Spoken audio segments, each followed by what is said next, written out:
I want you to say you're sorry. For what? You raped me. Hello, and welcome back to the Movie Memo Recaps. Today, we are going to recap a 2017 movie titled m.f.a. Please be advised that there will be spoilers ahead. In the opening scene, we meet our protagonist, Noelle, an aspiring art student. During a lively art class, she becomes acutely aware of her classmate Luke's gaze upon her, causing her to feel flustered and self-conscious. Later that evening, back at her campus home, Noelle attempts to immerse herself in painting, but her focus is disrupted by the sight of her housemate enjoying the company of a man in the backyard. The following day, Noelle's artwork is critiqued by her peers, and she faces harsh feedback. Professor Rudd acknowledges her technical skills but points out that her work appears overly restrained, suggesting that she should embrace a more chaotic approach to unlock her creativity. Feeling the weight of stress, Noelle later finds herself sketching alone on campus when she unexpectedly spots Luke with his friends. To her delight, he approaches her and invites her to a party that night. Overwhelmed with excitement at the prospect of spending time with her crush, she eagerly agrees. As she prepares for the evening's festivities, her housemate Skye notices her transformation and playfully questions whether she's interested in someone special. When Noelle confesses her feelings for Luke, Skye encourages her to invite him over for some intimate time together. Despite her nervousness about dating, having never gone out with anyone before, Skye reassures her not to overthink it, reminding her that attracting men can be simpler than she imagines. Soon, Noelle visits Luke's residence and spends time with a man she likes. With the guy discussing how he is experimenting with new art mediums, he invites her to his room to view his ceramic pieces. Luke suddenly makes a pass at Noelle, but he becomes too intense, even as she begins to back away. He then pulls her into the bed, leaving Noelle to wail as he overpowers and assaults her. He walks the crying woman to the door without saying anything else. Noelle, distraught, returns home and falls into the pool, crying loudly. When Skye checks on her the next day, she finds Noelle isn't feeling well. The woman attempts to disguise it, but her flatmate senses something is wrong. Noelle hesitates to explain what occurred, which causes her to cry again. She believes she should report it, but Skye encourages her against it. Skye's friend had the same situation, but when she reported it, everyone immediately embarrassed her. She tells Noelle that she believes her but warns her not to let what occurred destroy the rest of her life. With that, Noelle returns to class as if nothing had occurred. This is until Luke comes to class. Shane, another classmate, notices the lady on edge and checks on Noelle, but she simply departs. Despite Skye's warning, Noelle tells the school counselor about what occurred. While taking her testimony, the lady wonders if the man she was with heard Noelle say no to the encounter. The student begins to question herself, and the tension causes her to zone out. She departs, overwhelmed, but soon receives a message from Luke inviting her to come over. After a lengthy period of reflection, Noelle arrives at his home to confront him about the devastation left in the wake of the party. When she finds him behaving as though nothing had happened, she firmly demands an apology for the assault he inflicted upon her. He counters her accusation, claiming that she had enjoyed their encounter, which ignites her fury and prompts her to slap him. Infuriated, he tells her to leave before retreating upstairs. Undeterred, Noelle follows him up the stairs, and in a moment of confrontation, he pushes her against the wall. In a surge of defiance, she pulls him back, causing him to lose his balance and tumble over the banisters. Stunned and shaken, Noelle is confronted with the shocking sight of a lifeless man on the floor. Overwhelmed by uncertainty, she retreats to her home to collect her thoughts. Yet, the haunting image of Luke's body stirs something deep within her, prompting an impulsive act of desperation. She seizes a frame from the wall and shatters it. In a trance-like state, she uses the jagged glass to inflict wounds upon herself, captivated by the crimson flow of her own blood. The next day, Detective Kennedy leads the investigation into Luke's untimely death. During his inquiry, he discovers Luke's phone and uncovers his final message to Noelle. When Noelle attends class, she finds her peers engulfed in grief over the loss, leading Professor Rudd to cancel lessons to allow students time to mourn. After class, Detective Kennedy approaches Noelle, who reveals that she visited Luke's house the previous day but left upon realizing he was under the influence. Satisfied with her response, the detective hands her his business card, encouraging her to reach out if she remembers anything further. That night, Noelle scours news articles about Luke's death, anxious to see if any details might implicate her. In her search, she stumbles upon another article detailing a disturbing incident involving 3 football players accused of assaulting a woman, accompanied by a video that has circulated online. As she watches the footage, memories of her own traumatic experience resurface. The following day, driven by a newfound resolve, Noelle seeks out Lindsay, the other victim mentioned in the article. When Noelle broaches the subject of Lindsay's ordeal, the woman turns away, unwilling to revisit her painful past. Noelle insists that she is researching such cases for her thesis but clarifies that her focus is on the perpetrators rather than the victims, because she too has suffered. This revelation piques Lindsay's interest, leading her to reluctantly share her story. She confesses that if given the chance to rewind time, she would choose silence over speaking out, lamenting how rumors spread by friends turned her into a target. Lindsay expresses her frustration at being treated as the accused during the trial, rather than receiving the support she desperately needed. Noelle reassures Lindsay that she made the right choice by speaking out, but Lindsay's disillusionment is palpable. The men who harmed her remain unpunished and are even planning a party. That night, as Noelle sketches to process her thoughts, she finds herself haunted by the weight of both Lindsay's story and her own traumatic experiences. The following day, she attends a meeting with Vide Balboa, a collective of women dedicated to advocating for those who have endured similar horrors. There, she meets Jenna, the president of the group, and learns the grim reality that Lindsay's attackers evaded justice because their faces were obscured in the video, and they manipulated narratives to vilify Lindsay. The discussion reveals a troubling pattern. Countless women have suffered at the hands of their aggressors without consequence. In an effort to combat this issue, one member suggests distributing nail polish that changes color when drinks are tampered with. However, Noelle passionately counters that their focus should be on changing the mindset of men who believe such behavior is acceptable. Jenna responds pragmatically, noting that while idealistic change is unlikely, they must equip themselves to handle the reality they face. Noelle reflects on how everyday life often leaves them vulnerable and insists that educational institutions should prioritize teaching men about consent and respect rather than placing the burden of prevention on women. While others argue that not all men will listen, emphasizing the importance of awareness and support, Noelle feels a deep sense of frustration. Disheartened by the limitations of their approach, she resolves to take action into her own hands. That evening, she transforms her appearance, donning a striking outfit and a pink wig to attend the party hosted by Lindsay's attackers. Her bold new look draws Mason's attention, and she flirts with him effortlessly. As he leads her to his room, the atmosphere thickens with tension.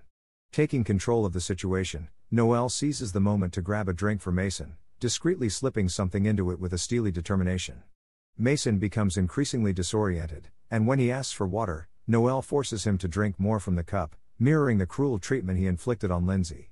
As he struggles to cope with the effects of his intoxication, she pins him down, watching as he chokes and gasps for breath. With her mission accomplished, she quietly leaves the scene. Back at home, she channels her tumultuous emotions into her artwork, deliberately distorting her creations as her professor had suggested. This cathartic release brings her a sense of satisfaction as she gazes at her transformed painting, feeling a weight lift from her shoulders. The next morning, Skye finds Noelle by the pool, her demeanor noticeably uplifted. Meanwhile, Kennedy begins investigating Mason's death, recognizing him from Lindsay's case and seeking out the other suspect, Jeremiah. Later, Noelle unveils her new artwork in class, earning admiration from her professor and classmates alike. After class, she observes the frat house where Mason's housemates seem to carry on as if nothing has happened. Empowered by her newfound confidence, she approaches Jeremiah in the bathroom and flirts with him, successfully lowering his defenses. Seizing the opportunity, Noelle attacks him despite the crowd just outside the door.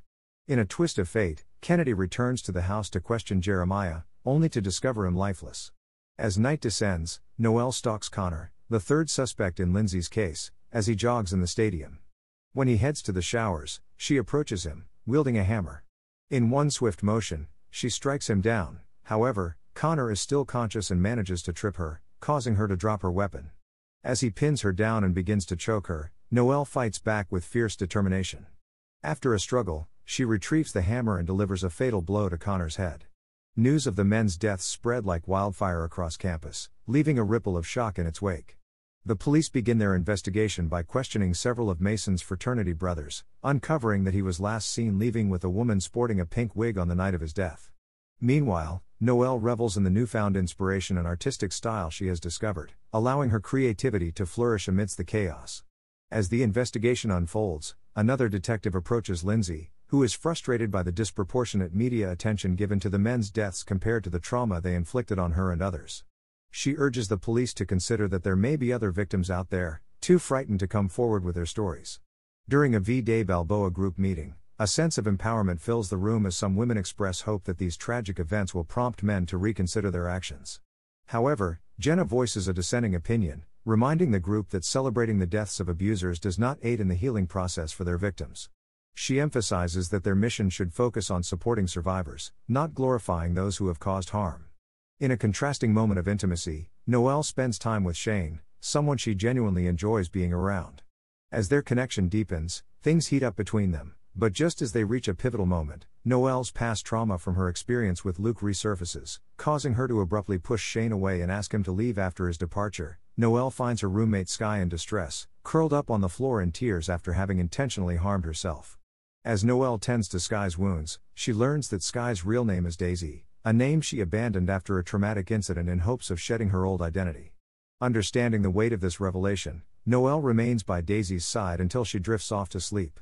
The following morning, Noelle searches for information on Daisy's real name, only to discover that she is the same friend who faced public shaming for bravely reporting her assault.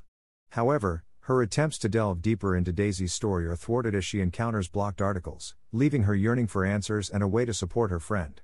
Driven by her determination to uncover the truth, she visits the campus office but is only granted access to the statistics, which reveal a troubling lack of recent reports on forced encounters. Undeterred, she requests more detailed records.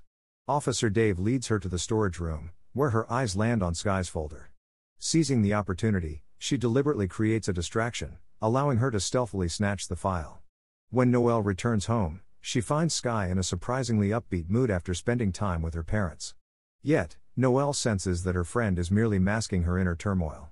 With compassion, she reassures Sky that she is there for her, ready to support her through whatever struggles lie beneath the surface. Once Sky leaves, Noelle delves into the stolen file and discovers that a psychotherapist had marked Sky as exhibiting signs of borderline personality disorder, which ultimately led to the dismissal of her case.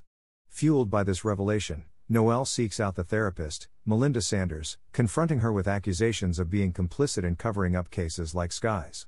The therapist, visibly shaken, invites Noelle to discuss her concerns. However, Noelle is acutely aware that Melinda may simply fabricate a diagnosis to discredit her.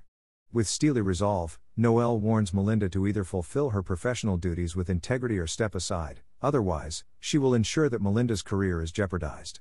The threat effectively wipes the smug smile off Melinda's face. That night, Noelle decides to confront Sky's attacker, Calvin. She knocks on his door under the pretense of needing help with a flat tire. When he approaches her car, she swiftly uses a taser to incapacitate him and stows him in her trunk. With grim determination, she transports him to the gymnasium using a trolley. Calvin awakens in the dimly lit space, bound and bloodied. Noelle confronts him with photographs from the night he assaulted Sky, making her intentions painfully clear. Meanwhile, Officer Dave shares an intimate moment with his girlfriend when they notice blood trails leading toward the gymnasium, prompting him to call for backup. In the gymnasium, Noelle removes Calvin's gag, allowing him to plead for his life. He offers hollow apologies for his actions against Sky, claiming he has changed. For a fleeting moment, Noelle hesitates, grappling with doubt. Just then, they hear footsteps approaching. Calvin's desperate cries for help fill the air. In a panic, Noelle instinctively stabs him to silence him. Realizing the gravity of what she has just done, she flees as sirens wail in the distance. Back at home, with adrenaline coursing through her veins, Noelle claims to Sky that she is merely covered in paint. However, Sky's keen eyes catch sight of the blood staining Noelle's clothes, igniting a fresh wave of concern. In the solitude of her room, the woman hurriedly strips off her blood-stained clothes, and as the weight of her actions crashes down on her, she breaks into a torrent of tears. The following day, Kennedy approaches Sky with the news that Calvin is in the ICU, but she brushes him off, unwilling to discuss her past with him without legal representation. As she walks away, Noelle fights to contain her emotions, tears threatening to spill. Meanwhile, in class, Professor Rudd announces that Noelle has been selected as the graduation speaker. Elated by the recognition, she accepts the honor, blissfully unaware that her roommate is sifting through her laundry and has discovered the bloodied shirt. Sky stumbles upon a photo from her case files, which confirms Noelle's involvement in Calvin's current state. When Noelle returns home, Sky confronts her. Cornered, Noelle confesses that she sought revenge on Calvin for her friend. Sky collapses under the weight of this revelation, insisting that it was never Noelle's burden to bear. Noelle argues that she acted out of a desire to protect Sky, but Sky counters that Kennedy had already questioned her about the past, and with Calvin in critical condition, if he survives, he will implicate Noelle, dragging Sky back into a life she desperately wants to leave behind. She expresses her anguish at the thought of being judged again because of Noelle's actions. Overwhelmed with guilt, Noelle resolves to turn herself into the police the following morning to shield Sky from further turmoil. However, when dawn breaks, Noelle finds a haunting letter on Sky's bed, claiming responsibility for being the killer. In a state of horror, she discovers that Sky has taken her own life in the bathroom. Cradling Sky's lifeless body in her arms, Noelle screams in despair, tears streaming down her face. Later, as the police investigate Noelle's room after she reports Sky's tragic death, they interrogate her about Sky's case against Calvin. She vehemently asserts that he and the other men involved were despicable individuals. Yet Kennedy counters her defense, reminding her that regardless of their character, their actions were still crimes deserving of punishment. Noelle boldly asserts that the implications of justice hinge on which laws are broken, especially considering that the men involved were never held accountable for their actions. When confronted with the question of why Sky took her own life, Noelle is momentarily rendered speechless, a flicker of guilt flashing in her eyes as she meets Kennedy's gaze. Nevertheless, she is ultimately released from the station. Days later, Noelle returns to class and approaches Shane, apologizing for her silence following their last encounter. He dismisses her concerns with a wave, instead offering his heartfelt condolences for Sky's tragic passing. As graduation approaches, Noelle struggles to write her speech, grappling with the weight of her emotions. An exhibit showcasing the art students' work is held, and while Noelle's pieces receive acclaim, a sense of unease lingers within her. Upon returning home, she finds herself compelled to burn Sky's letter, in which her friend confessed to being the killer, a letter she never surrendered to the police. On graduation day, Noelle stands before her classmates, delivering a speech that reflects her belief in art as a means to immortalize beauty and shield it from life's inherent brutality. As she speaks, Calvin stirs awake, prompting the police to spring into action to apprehend the person responsible for his injuries. Kennedy arrives just before Noelle concludes her speech, and upon seeing him, she instinctively understands the impending consequences. She finishes her speech with a passionate plea for her classmates to not only cherish beauty but also to confront the truth, no matter how uncomfortable it may be for the world around them. She expresses her conviction that honesty will ultimately lead to a better outcome. As the ceremony wraps up, Noelle walks directly to the police.